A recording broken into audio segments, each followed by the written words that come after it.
Amy Newman lives with her husband, Joe, in DeKalb, Illinois, where she teaches contemporary literature and creative writing at Northern Illinois University. And she has said that for her, teaching comes first, which must be evident because she has won Northern Illinois University's Excellence in Undergraduate Teaching Award. But she is also a poet to take your breath away. She's won several prestigious prizes, including most recently the Lexi Rudnitsky Editor's Choice Award, and she's been nominated for Pushcart Prizes. She's published 4 collections, Order or Disorder, Camera Lyrica, Fall, and Dear Editor, in addition to 2 chapbooks.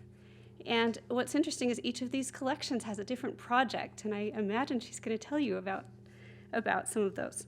She's also the founding editor of the online journal Ancora Imparo, which I don't think is still producing new content.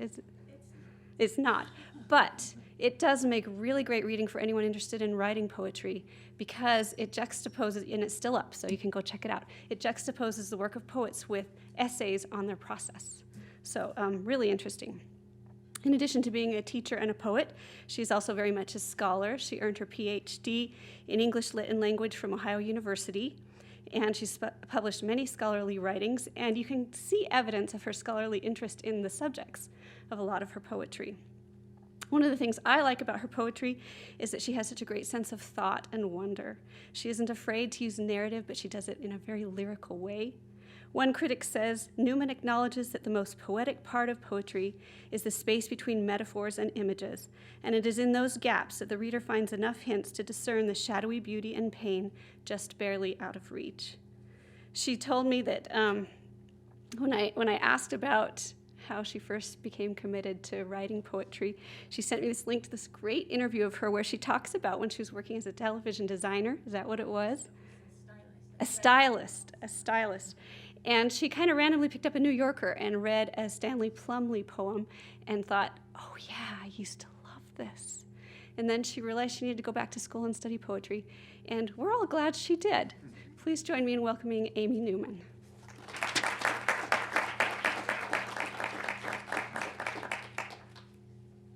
Hi, everybody. Where is she? Thank you so much. That was lovely. I appreciate that. Thanks to Brigham Young University for inviting us here. Thanks to Pat for making us feel so welcome, and to everybody else who I think probably was involved in getting us from Illinois. I'm going to be reading from Dear Editor, my latest collection. A couple of poems. Before I read them, I'm going to read one villanelle, because Dear Editor, the book Dear Editor, is a little, it looks less like poetry to a lot of people. So to prove that I have poetry props, I'm going to read a villanelle, which is a very traditional form of poetry. It's from the 13th century. It's formal in that, as many of you probably know, the first line and the third line are repeated throughout in a particular pattern and come together at the end in a kind of decisive way.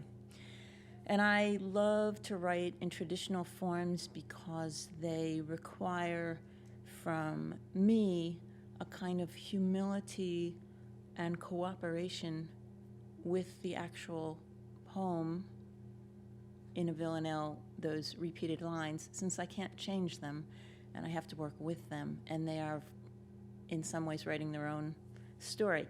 So for me, to make it a little more interesting for myself, since a villanelle already repeats those lines, I thought, could you possibly write a villanelle with a repeated phrase in one of those lines without being annoying? So that's what I'm trying to do with this poem. This is called The Letting Go. Somehow I managed to let go of you. You said you loved me deeply, but it was not true, not true, not true. Not true, not true. The bees make sweets from pollens they accrue. But I'm forgetting you with each day's buzz somehow. I managed to let go of you. Regret's a dark, sweet nectar I fly through. I'll make of it a honey labeled, was not true, not true, not true, not true, not true. Let's inscribe those two words as a tattoo. Red inks indelible as my heart thaws. Somehow I managed. To let go of you, I'm pouring water on this crazy glue. This airtight seal whose lifetime guarantee's not true. Not true, not true, not true, not true, my heartbeat says. I hate its point of view. Insistent muscle, pumping out red laws. Somehow, I managed to let go of you. Not true, not true, not true, not true, not true. So that's a villanelle. And Dear Editor is my most recent book. It's a project that came about because I'm very interested in what makes a poem a poem. I'm very interested in the impulse toward poetry and what finally makes a poem poetic. And as I said earlier today in our discussion with some students, it's not just line breaks. It can't be just a line break. That's what identifies a poem, looks like a poem on the page, but you can just break up prose with line breaks and you won't have, you might not have a poem. So there has to be something else. And that's what I'm looking for. And I know that when I'm writing poetry, my mind is working differently than when I'm doing something generic. Like, for example, writing a submission letter to an editor. And those are the kind of letters that we put into our manuscripts, send out with our poems or our essays, and we say, Dear Editor, please consider these poems for publication. They're from my manuscript. Thank you for reading. I look forward to hearing from you. Sincerely, Amy Newman. That's a very standard letter. I don't use my poetry mind for that. So one day I thought, what if the person who's writing the letter to the editor can't turn off the poetic mind when she turns to the cover letter, and her whole sense of the world ruptures that form. And so I just did it, and it was fun and everything. But then it was a good exercise, but it started to accrue. I wrote a letter a day, and I started to get interested in the project. So that's Dear Editor. And the Amy Newman in these cover letters, she has a grandfather and a grandmother she lives with, and the grandmother plays kind of a big role in the book. She tells her stories of female saints, and the Amy Newman of the book is very interested in those saints, especially in the way they can burst into blossom or break into fire at the first sign of bullying. She really likes that. She admires that superpower. She wishes she had it. So this is the letter 5 October. Dear Editor, please consider the enclosed poems for publication.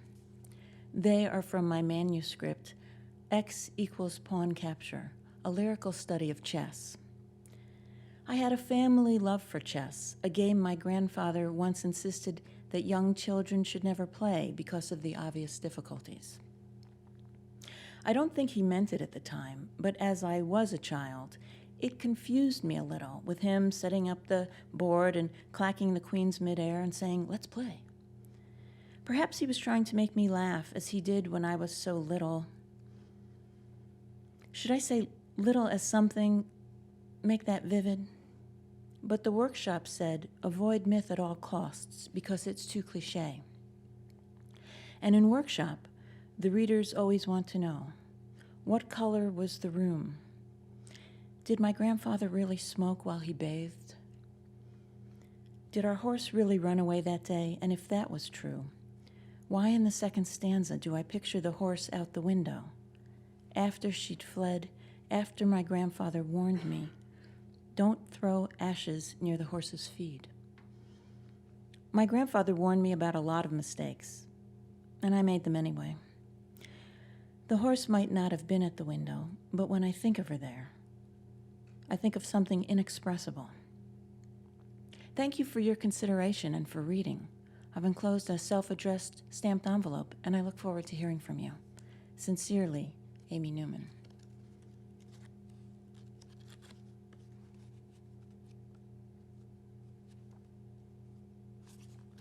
November 19. Dear Editor, please consider the enclosed poems for publication. They are from my manuscript X = Pawn Capture, a manuscript about how chess may be a metaphor, and in this case, the dry and silent intellectual play of the board acts as the absence of my grandfather's desire. If my grandmother gets to have a metaphor, I choose the calendar that hung against the cellar door and also her regarding it, humming a blurry song about the path such sorrow took. During the winter of dried grains and only a few berries, she would share with me her saints who were splayed across the calendar in fabulous stories, gleaming tresses under torture and burning. Angela of Foligno stood on clouds as she approached the Lord, having endured whatever was her torment, and was a source of comfort for those who suffer from temptation. Along with her was Mary of Egypt, whose mortal end was like a child's bedtime story, a peaceful lion to bury her because she'd mended her ways. Whatever she had done, to bring the lion to this dry desert and out of its slick jungle where I pictured it sleeping, I could not tell. I imagined the lion had a long walk home with its regal tail and its marvelous mane. Mary of Egypt might have danced with men she didn't know well, or kissed, as I have, football players from her high school without any real desire, because how embarrassing to have to say no. Although I wouldn't mention this to my grandparents, I understand such adolescent confusion. And sometimes when I am rich with regret, I look out the windows for a beige lumbering body or massive paw prints. Thank you for your consideration and for reading. I've enclosed a self-addressed stamped envelope. I look forward to hearing from you. Sincerely, Amy Newman.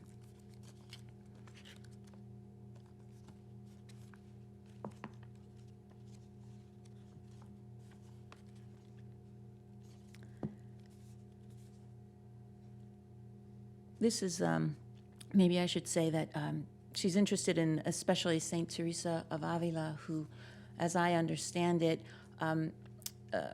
saw the Lord. The Lord showed himself to her only in pieces, in like snapshots, like one piece of him or another piece of him. And I researched this very thoroughly, but when I went back to record my research for this particular aspect of Teresa of Avila, I cannot find where I know that from in any respectable source, although it is in a Jory Graham poem, and so maybe that's my source, but I'm not sure I consider that respectable. But 20 December. Dear Editor, please consider the enclosed poems for publication. They are from my manuscript, X = Pawn Capture, an exploration of how attentive I was versus how wily my grandparents were in raising a tainted child. But if I tell you that, I will not have rendered, which my workshop class says is something I must do.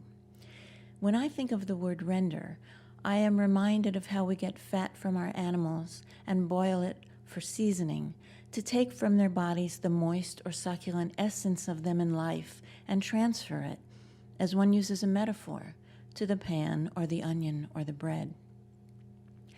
And when the bread of the flesh is rendered unto me on Sundays as a favor to my grandparents, I try not to think of Saint Teresa, who saw the host only in the snapshots and leftovers he provided, and how irritated she must have been with her inability to get a clear picture and maintain the dimensional Lord in her apprehension of him, because how stubborn of him to make it difficult for her, and as a result, she has to try to describe it in her own experience, and you know how frustrating that can be.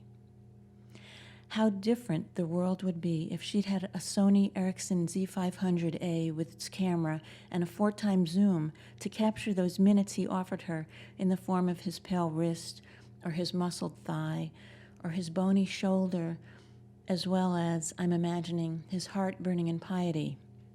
And she could have processed those snaps she'd gotten, extracted the impurities from them, and given them back to us to furnish and provide, to restore us, surrendered them so we could see. And these are all versions of render, which I am having so much trouble with, because such details as flesh and belief are tough to arrange as metaphor. Thank you for your consideration and for reading. I've enclosed a self-addressed stamped envelope, and I look forward to hearing from you. Sincerely, Amy Newman.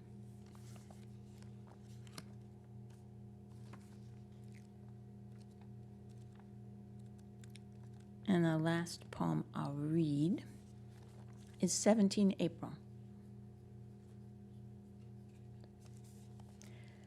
Dear Editor, please consider the enclosed poems for publication.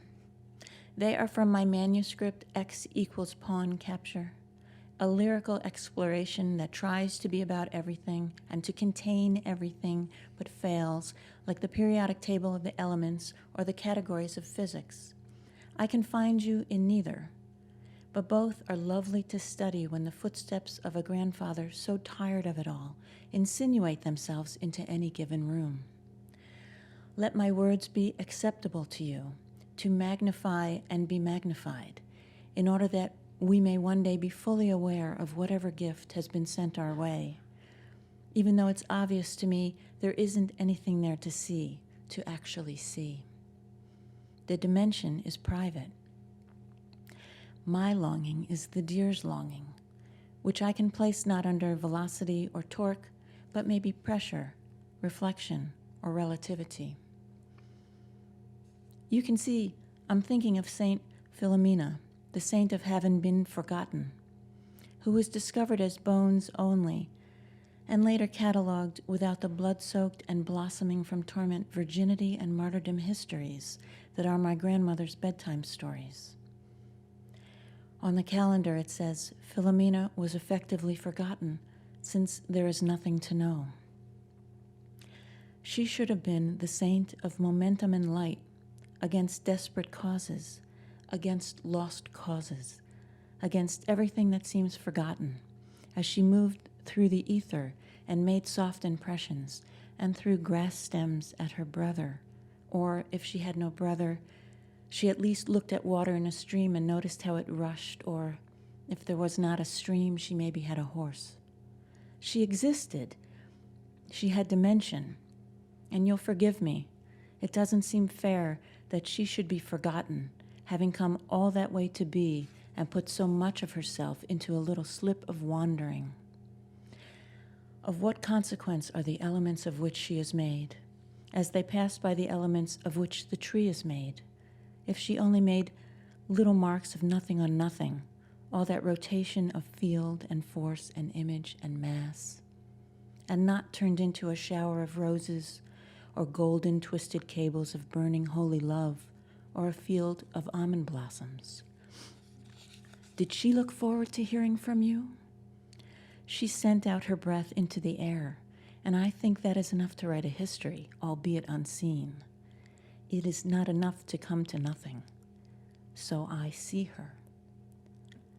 On her holy card, Philomena is always breathtaking, impossible to forget, represented by a combination of anchors and arrows. The anchor, I guess, because she was weighed down by the sobering fact of being a human girl. And I'll say for her, since she has no history, that the arrows are a metaphor for praying, for the rising volley of expectation and belief propelled through currents. And thank goodness when the arrows fell, if they fell. It was out of her view. All proposals, whatever the crest, should seem to remain ever buoyant. Here is mine, as the earth shifts its properties to fit inside my head, and the heavens flutter, and everything should be trumpeting glorious, and we'll all have a good cry. Please consider these poems for publication. This petition is a good example of what I mean.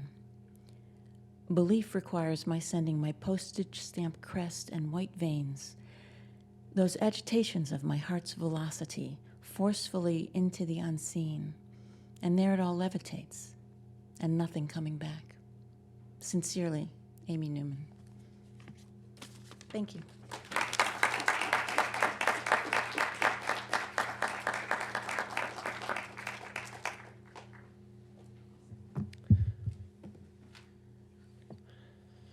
Inhabiting suburbs, dreams, confessional boxes, and everywhere in between, Joe Bonomo's essays embrace the faith and farce of personal memory, communal myth, and existential mystery.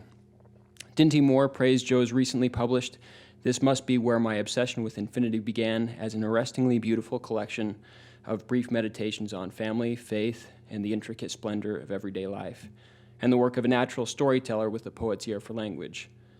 Beyond infinity, Joe's obsessions include place, art, and rock and roll. His work has appeared in numerous well-loved literary journals and as notable essays in 4 Best American Essays collections. His 6 published books include Sweat, The Story of the Flesh Tones, America's Garage Band, Jerry Lee Lewis, Lost and Found, AC/DC's Highway to Hell, Installations, and Conversations with Grail Marcus.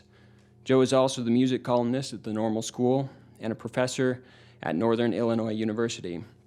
What impresses me most, or what so far has impressed me most about Joe, is that for him the autobiographical impulse is ultimately a humble and a humbling impulse, an opportunity to ask himself what of his experiences and his knowledge and his inner workings appeal to the universal soul of all of us, that connect with the rest of us. And he says that if he begins with that impulse and can't answer the question, why does anybody else care, then he knows he has work to do. Please join me in welcoming Joe Bonomo.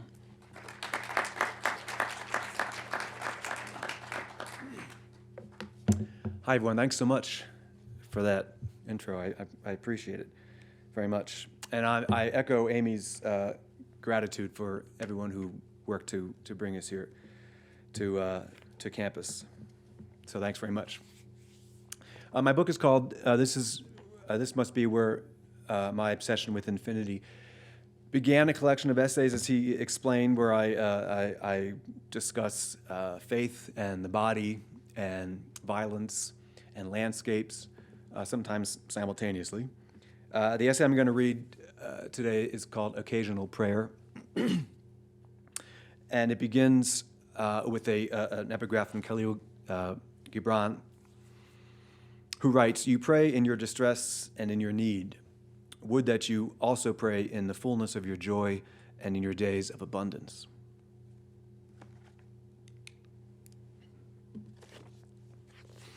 She asks for quiet. I merge the car into the tollway, balancing a cup of McDonald's coffee between my legs. Our little ritual. We'll place the cups in their cardboard tray, and during the first mile or so, each say a quiet prayer for safety, for ours and others. Mine will be a simple request, a statement really.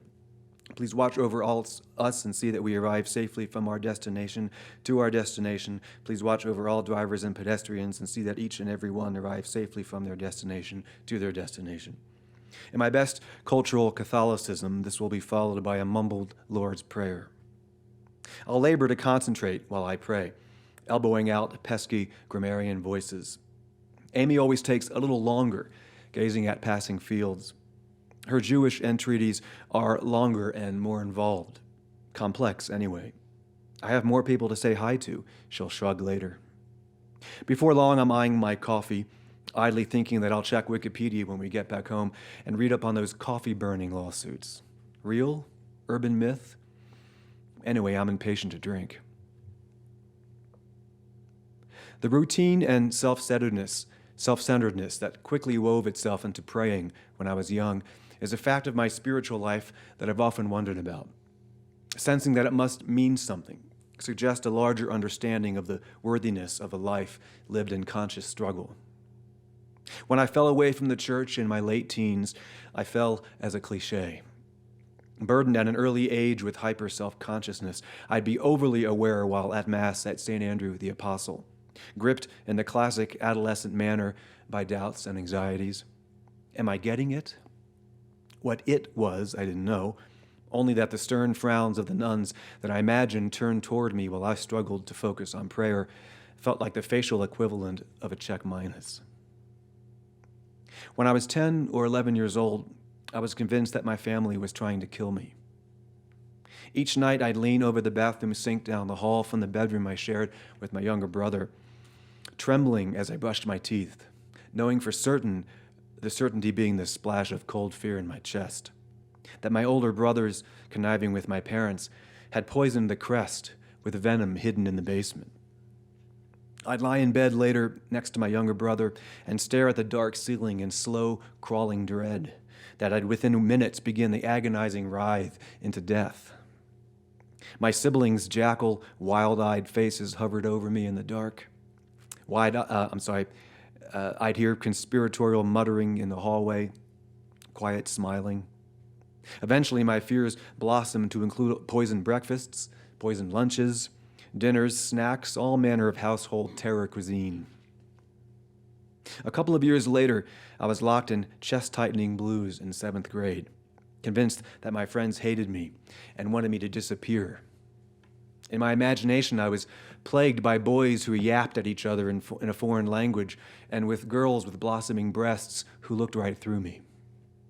I'd wander to the other side of St. Andrews and stand mutely and pathetically by a pole and its flopping flag.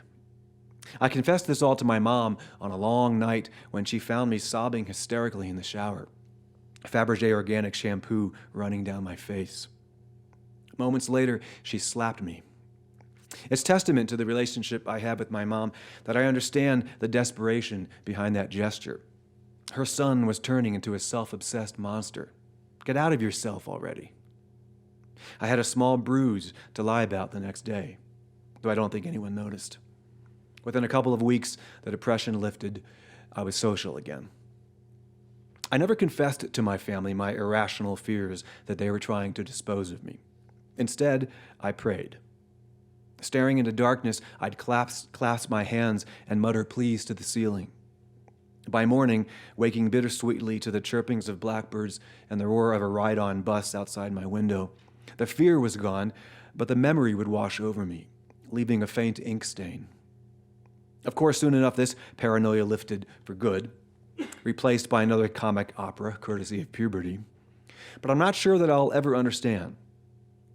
My response to a fundamental dread was to reach for words that might somehow haul me above the lousy bedroom and my own manufactured dread. I returned to praying fervently when I was in college. I'd met my girlfriend Janet the summer after high school. We both worked at Baskin-Robbins, forging a kind of acne-scarred bunker mentality. Our wrists heroically weary, arms tattooed in chocolate almond and daiquiri ice. Looking back at the relationship unraveling painfully over the next several years, I wonder why I didn't end it sooner. Most of the hysteria was the age-appropriate melodrama particular to liberal arts majors, convinced that they discovered the irony of thrift store clothes shopping, and who spent hours on the phone lamenting the distance and the failure of language to translate the exquisite experience of being in love, etc. I learned the word egocentric from my mom, who would mutter it under her breath while passing by me, curled up on a chair near the phone, receiver in hand, as she calculated extravagant phone bills. Now, I see a 19-year-old kid in over his head, flirting with girls in his romantic lit class, comparing his girlfriend's butt and thighs to theirs, longing for a hickey and a secret smile from a new girl. Janet and I became too involved too soon, and I had too big a heart, or too puny the courage, to break up with her and to get drunk with new girls, snug in tight jeans and leg warmers, in the loud, sticky bars along Route 1 in College Park. Even if I silently deplored the fashion choices of the girls I sat next to, I was too ironic for anything but thrift shop chic. I longed to lie on a couch with them and unbutton their Calvin Klein off-the-rack color block blouses. After college, I moved away to Southeast Ohio to begin graduate school. I was untethered from Janet and our mutual friends and began my semi-dedicated career as a drinker and serial womanizer. knowing that even lost in rum hangovers sweetened by patchouli oil and kiss-sore lips, Janet's heart was a large and generous, if frightfully naive heart, and kind heart that really, really didn't deserve this.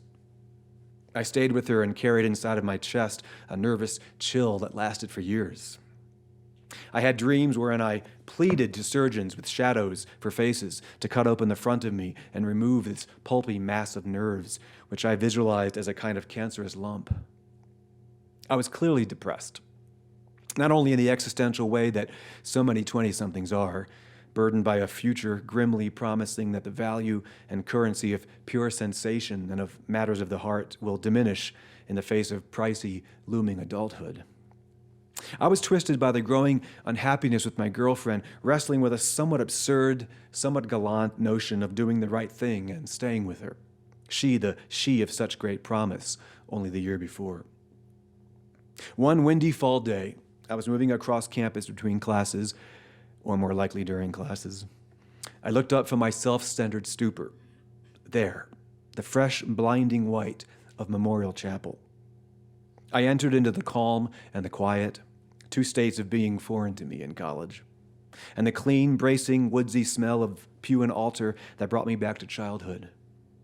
Leaving bright sunshine, the politics of the classrooms and cafeterias, the swell of humanity behind me, I discovered in the chapel a cool silence that compelled me to face a couple of things, though I wasn't articulating this to myself with clarity at age 20.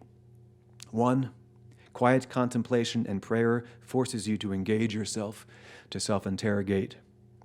Two, God, am I self-absorbed? Invariably, my prayers resolved around one entity, the most all-encompassing being in the universe. So I took to praying. The odd Sunday, alone or with family, that I'd begun to attend Mass became, well, a religious experience. The period I looked forward to the most during services was after the Eucharist, when I'd return to the pew and kneel in silence, press my hands together so tight that they'd whiten, and focus so intensely on saying the Lord's Prayer that I felt as if I'd become invisible to myself, that my chief and most fervent wish since adolescence. Next to me, my bored brother would turn and make some sarcastic crack, our usual sacramental pastime. But then notice my eyes shut tight, my brow furrowed, my lips moving. He'd back off, curious and annoyed with me for that I'd embarrassed him for intruding, for sabotaging our churchly gossiping. I was curious, too, about this newfound capacity to leave behind daily dread by focusing on prayer, or more accurately, on the pleasure of words, on the satisfying sibilance slithering around my mouth. I thought that I understood meditation in these moments, the elemental release of all things material, the phrase, lead us not into temptation, becoming a kind of mantra for me, and an especially meaningful one, as a kind of chanted talisman to ward off not only sexual holds, I realize now, but the temptation to surrender to myself, and to myself's noxious, obnoxious indulgences. I was addicted to Joe, and the temptation was too great. My occasional prayer finds me less reaching a higher state than desperately shedding ego. Perhaps this explains my impulse to write autobiographically. Does self-addiction wriggle from its straitjacket by turning outward to others in an attempt to make larger, humane sense? And I wonder, can I pray for that? Prayer does not change God, writes Kierkegaard, but changes him who prays. One clammy, bug-drenched night, I staggered out of my house into the early dark, pointed surely if aimlessly down the street. Within a block, I knew what I wanted, to pray and to leave myself behind. I headed toward Georgia Avenue, the main busy thoroughfare through Wheaton, Maryland, and turned south toward Holy Cross Hospital. 2.5 miles later, I arrived, damp, knifed into the air-conditioned coolness of the hospital lobby, and made a quick right toward the chapel. I was customarily pleased to learn that the chapel door was open, is always open, and I took a seat in a middle pew. I took note of the 2 other people there, an anonymous supplicant, a mother, perhaps, praying for a child or another loved one, and a nun, always a nun, bobbing her head in sacred solitude. There's great, if unusual, comfort in praying in the chapel at the very hospital where you'd been born decades before, somewhere upstairs. The utter care into which I'd been delivered, the weight of the years behind me, these sensations were intensified as, catching my breath, I settled into the growing serenity of public prayer. Most appealing, indeed at the time what was necessary for me, was the buoyancy, as if shutting eyes tight and clasping hands together acted as a kind of sealant, trapping inside of me a consecrated lightlessness, a vapor that would slowly lift me from myself. Beyond this, the sad counterweight of my body, that sweating thing, tethered to the ground where girlfriends, flirtatious eyes, and other major nuisances prowled. If I'd opened my eyes or unclasped my hands, the helium would release, and down to the earth I'd go. Christ encourages private prayer from Matthew 6. But when you pray, go into your room, close the door, and pray to your Father who is unseen. Then your Father who sees what is done in secret will reward you. And when you pray, do not keep on babbling like pagans, for they think they will be heard because of their many words. The mind is a large house with many rooms. The rooms are connected by hallways, by frayed runners, by wall lamps, by desire, and by memories. One can seal off a room. A child has moved to college, say, or a mother has expired in the back, or mites have infested the front. But that room remains, a tattoo on those who live there and have lived there, indelible. And guests enter the house through the grand rooms, not through the dank basement, the newspaper-strewn back porch, or descending from a musty attic. Yet those ignored rooms remain there, dark and tissued to other rooms. The mind is a large house with many rooms. We box up and store away what embarrasses and confounds us. Our boxes of pornography, our caches of candy bars, our booze, our rubber-banded letters from ex-girlfriends, ex-boyfriends, lost sons and daughters. Boxes remain and rooms remain, and we remain in those rooms, though we wish the rooms away. I don't think this is what Christ intends when he calls Apostle Peter to be the rock foundation on which he would build the church, to construct on that rock a large house with many rooms. Because into a room of my choice, I can safely store prayer away in a box that I hurry to or that I ignore. Can praying be compartmentalized and stacked next to the Battleship board game I blow dust off when I'm feeling nostalgic? And yet, too often it is easy to simply close the door behind me after praying. The thrown light switch, a darkened synapse gap that widens, stranding me further from prayer as a daily necessity, a daily faith. Muttering in a dark room and then blinking into a front foyer's light. Am I really in the same house? Here's W.H. Auden, a convert to Christianity and a man with sin in his DNA. Quote, "To pray is to pay attention to something or someone other than oneself. Whenever a man so concentrates his attention on a landscape, a poem, a geometrical problem, or an idol, or the true God, that he completely forgets his own ego and desires, he is praying." Quote. My incessant mental taps on my own shoulder drew attention away from friends, family, work, and toward myself and the growing universe at which I was the center, the ends of my fingertips resting at the furthest incomprehensible cosmos. But I was tired of being my own God. Gandhi writes that, quote, "Prayer is not asking, it is a longing of the soul. It is a daily admission of one's weaknesses," quote. Okay, I was longing to be rid of myself, admitting to the weakness that was my own in media res biography. I was young, my brain was still developing. I write to let myself off easy. But I'm displeased with these particular urges to prayer. The origin of most of the appeals I've muttered in my life has been either compulsory or egotistical, catechism or Bonomo. This is a trait of the deeply egocentric man. If I long while praying in the Gandhi manner, it's usually a longing for a kind of anonymity, a draining of the nasty details of my personality. I can't ignore the fundamental selfishness there, too, that what I often pray for is a release of my own pettiness, shallowness, immaturity, prayer as self-help. What do I, a man with nearly 5 decades behind him, pray for? The health of my family, the ease of destructive, irrational global politics, but more frequently, that the White Sox will bring the tying runner home from third, that the DVD discs will format, that the new stack laundry unit will fit in the pre-existing space. I know, few of us have Gandhi's transcendent will and selflessness.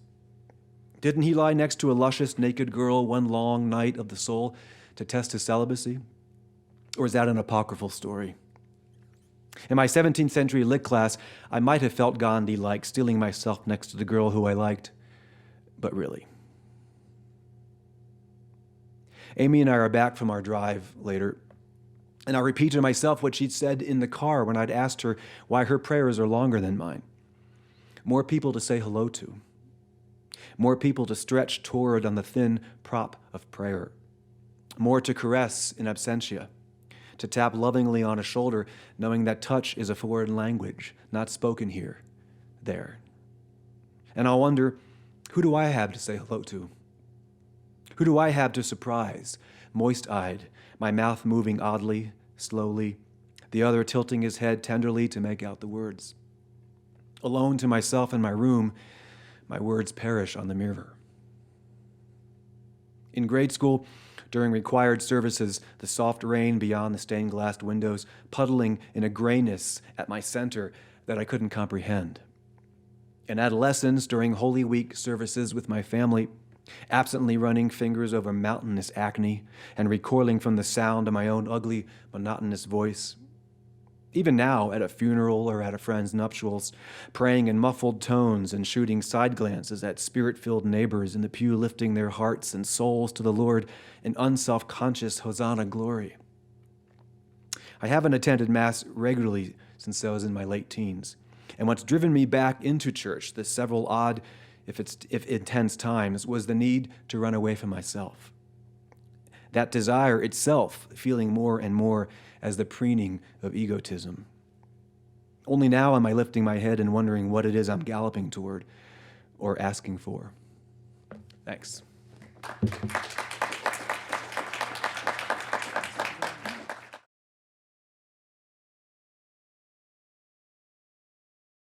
If there are any questions, anyone wants to fire our way, we'd be happy to answer. I'm sorry.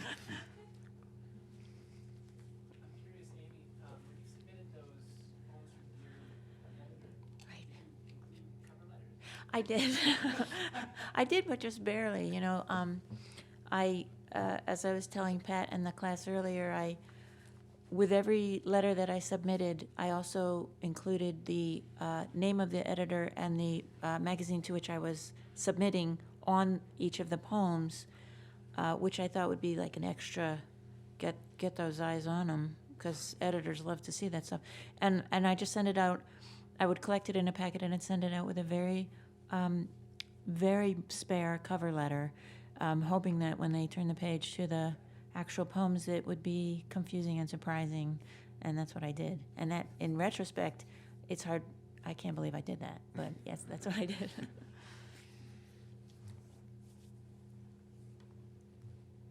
Yes?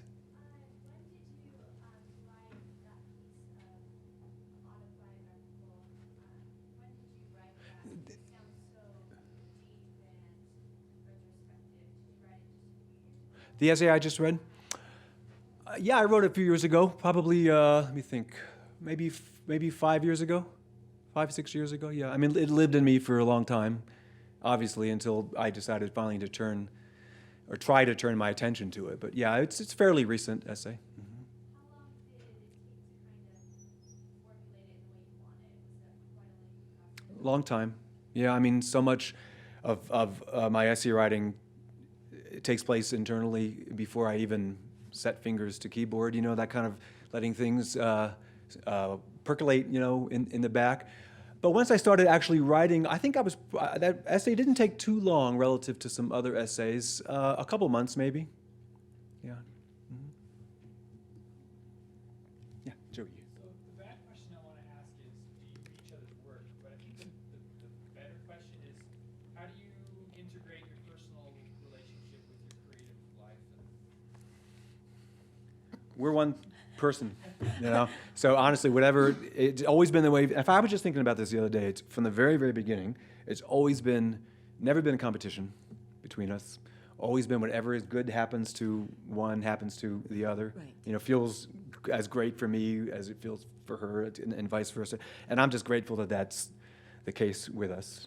That's important, because sometimes you feel, along with the line of what Joe's saying there, it's like if he's working on something and he's really got something going, he's really like got a great subject and a great essay's coming along, and I have nothing, I have to get up and live with this guy who's in the other room succeeding.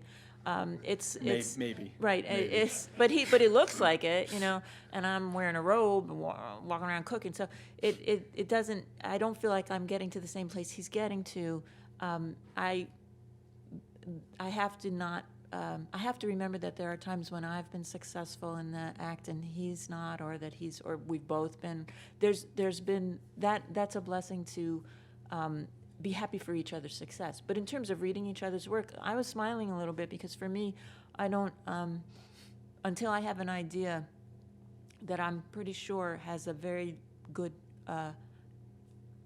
potential to live, meaning not one poem but several, like I don't even talk about it because I'm so afraid that I'm going to lose it.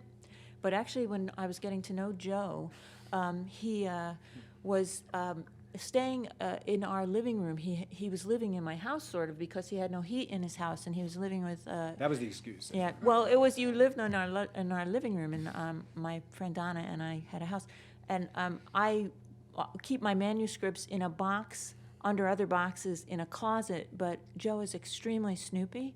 And I came home from working out one day, and he said, "I read your manuscript," and I immediately punched him in the arm, Really hard. kind of yeah. gently, and because thought. I was just like, "Don't look at my stuff," because it's not. So I don't let someone look at it until. And I'm it's further bad on. the other way. As soon as I have a draft, it's on the dining room table, and for her to read, and she's learned know, I don't touch to it. just not touch it because in a day it'll be Comes replaced back by a to revision, revise and then it. another revision. So she just waits a couple weeks until she finally reads it for the Yeah, first time. that's right. Saves some time, saves energy. Yeah. It's interesting what you said about not one poem, but several. Right. Do you compose in terms of projects? I looking back now, I seem to. I mean, I have a one-off. My first book which is from a while ago, was written in the tradition of just when I write a poem and then I write another poem and I try to find a subject, but maybe. But I feel like more now with Fall, which was my third book, and then Dear Editor, and I have another project now, is I feel more excited about something when I feel so it has legs. And we were talking about this a little bit this morning, like I'm probably secretly like an essayist in a poetry life, because, or I'm hiding anyway, I mean, because I can't be an essayist. I don't have the talent or ability, but I can get all the fun and exploration of an essayist by dwelling, the luxury of dwelling in an idea by these projects. So sometimes I do write just one-off poems, but there are these times when I am working on an exercise and I feel like, oh, I can see this kind of expanding dimensionally, and that's when I feel like my heart start getting racing a little more. I do think that way. I don't know why though. I don't know why. Projects Yeah, interest you now. love the project. Do you ever steal each other's work? No, we No. have friends. Yeah, we have friends, a couple who each write. Their problem is that they both write fiction, And so when something happens to them, they fight over who's going to use this, for a They story. really do. They really do. They argue who's going to, whose turn is it now? I can use this for a story. Maybe because we're writing in different genres. No, we don't. We haven't We done it, it's not a conscious thing, I don't think. And I just, when Joe was reading, I was thinking, he's talking about, Dear Editor is in some ways a letter to an all-powerful editor you never see, you never hear from, but you believe is there, And I hear him talking about prayer, and it's like, isn't everyone writing about the same thing? Yeah. Sometimes I thought, you stole my idea. Actually, you stole it because my essay was Yeah, first, so you stole it I from me, stole actually. yours. So yes, we do steal each other's. Turns out we do. Yeah. Thanks for bringing that to the surface. I appreciate it. I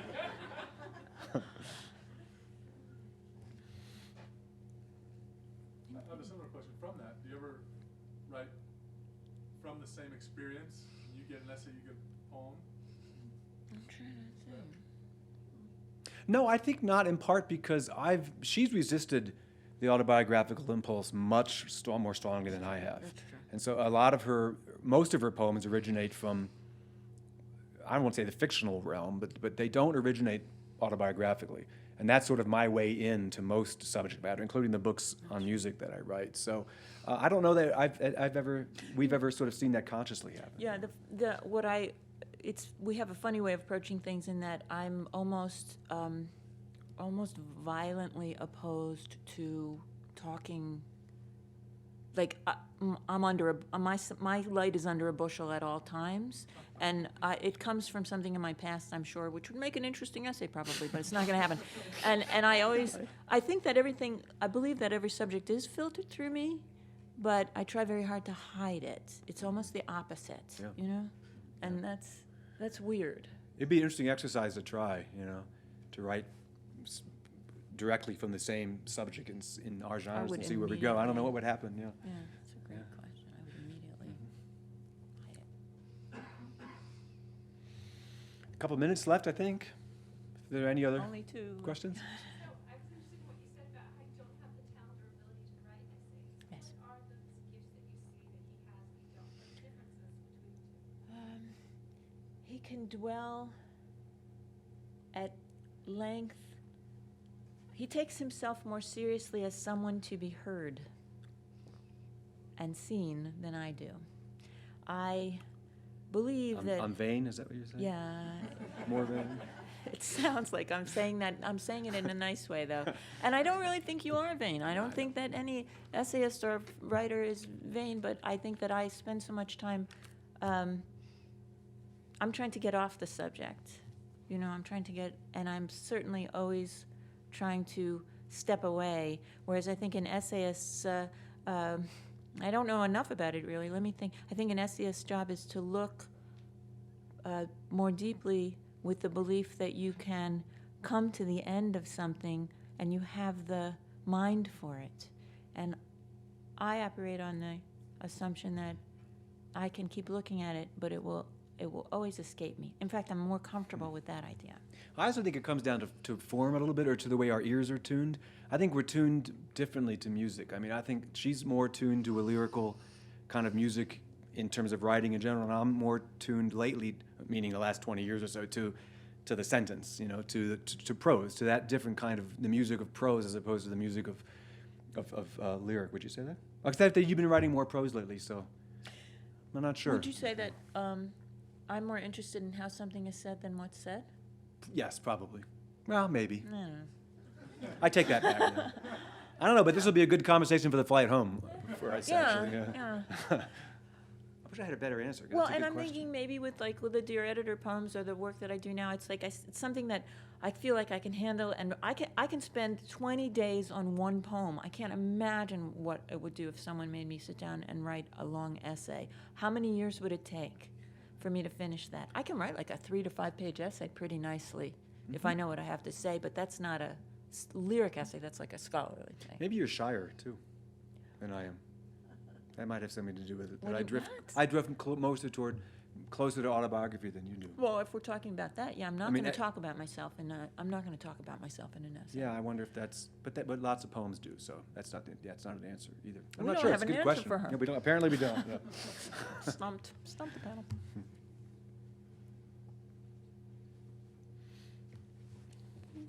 Any other questions?